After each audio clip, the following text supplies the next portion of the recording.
আসসালামু আলাইকুম। আজকে আমার দুপুরে আয়োজন ছিল বাঁধাকপি ভাজি, আইল মাছ নতুন আলু দিয়ে রান্না করেছিলাম। এটা অবশ্যই রেসিপি আপনাদেরকে দিব। আপনারা অবশ্যই দেখবেন। সাথে হচ্ছে শসা। আমার ভিডিও কেমন লাগে আপনারা অবশ্যই কমেন্টস বক্সে জানাবেন। খাই অবশ্যই আপনারা আমার সাথে থাকেন। বিসমিল্লাহ।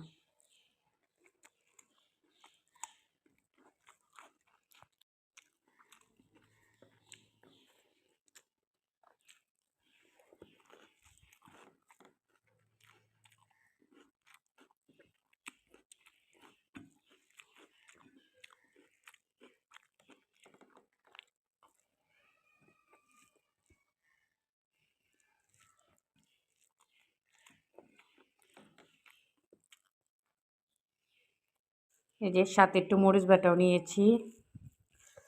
আমার কাছে মরিচ বাটা ধনিয়া পাতা দিয়ে বানালে খুবই মজাদার লাগে।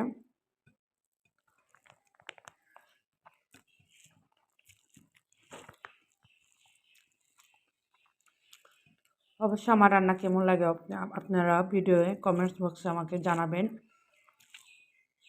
আমার নতুন হিসেবে আমাকে সবাই উৎসাহিত করবেন। শেষ সবাই আমার ভিডিও দেখবেন। ধন্যবাদ সবাইকে।